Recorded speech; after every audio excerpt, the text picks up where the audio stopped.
students, welcome to LearnSQUARE. So in this video I'm going to show you our SyntaxWorks, that is the coding compiler portal. So how to access it and what type of tests that are there in it, the question pattern, all those details will be explained. So the URL, user ID and password will be shared to you prior via WhatsApp or email. Now as soon as you log in, you will be able to see the dashboard here. So this dashboard will have various statistics. So how many number of tests has been assigned, how many number of tests has been completed, right? How much time you have spent, how many easy questions you have attempted, how many difficult questions you have attempted. So since it is a demo video, so here all the statistics are null. Okay, so as soon as you enter this window, so you have to click on assessment. Now here I have already created one demo assessment to explain you. So here the name of the assessment and when is it going to start, when is it going to end, how many questions, what is the duration, so everything will be mentioned. So click on this assessment and then you will be seeing various instructions here. Before you start taking the test, please make sure that you go through all these instructions carefully. So once you are done with reading the instructions, click on agree and continue. Now as soon as you click on the agree and continue button, your test is going to begin. If you observe, there is one important note that is being displayed here. Do not click the back button, do not click refresh, do not click close. Doing so will result in your test being submitted automatically. So please make sure that either back button or refresh button or close button should not be clicked. At the same time, you are not allowed to even switch the tabs also. If you switch the tab, an automatic warning is going to pop up, and if you are frequently switching the tabs, the test will be submitted automatically. So for example, now if you notice a tab switch was detected, please return to the exam tab immediately. So one more time if you do that, then your test will be submitted automatically. So please make sure that you are not going to either switch the tabs or click on close button or refresh button or back button. Okay, now this is the test window. If you notice here, this side of the screen, you will be able to see the question. Okay, and you will be given a problem statement and also its input constraints, output constraints, and also few example test cases. Now on the right hand side of the screen, if you see here, the timer will be displayed, and if you want to navigate from one question to another question, you can click these arrow marks, you can come back and forth. Now if you notice here, there are multiple languages based upon the type of test that you are assigned, so you will have to select the respective language.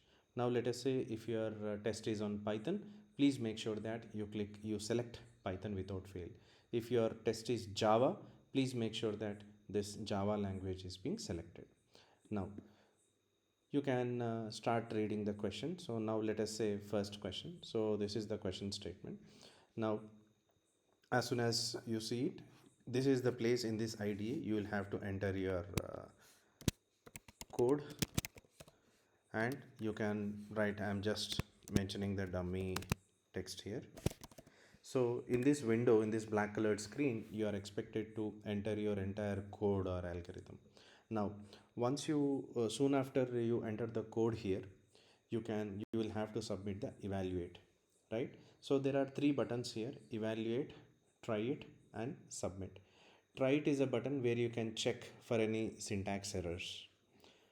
When it comes to evaluate, as soon as you have entered the entire code of the respective problem statement or respective question that we had given here, it will execute, I mean it will compile, and it will show whether the status of your code, whether you have passed or whether you have failed. If you observe, you will have different test cases, public test cases as well as private test cases. So if your code is correct, then automatically you will be passing all these test cases, and immediately the marks also will be assigned here.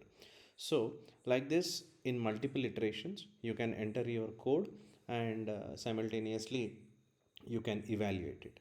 Now once your code is frozen, I mean once you are once you come to a conclusion that this is the right answer or the right code, then you can submit this. As soon as you submit this question, then you will be automatically moved to the second question. Again, read the problem statement here: input constraints, output constraints, example test cases. And then you can enter your code, select the language that you are asked to do so, and type your entire code here. And then you can evaluate multiple times, you can evaluate, and then afterwards, once the code is done, you can submit it. Okay, so this is the way you need to submit the question. And then third question. So like this, in fact, let us say you have already submitted question number 2 and question number 1 already. If you want to go back and correct your code or edit the code or change it, you can change it, and then you need to submit it again. Okay, so like this, after the successful completion of all the questions, here there will be an end test button.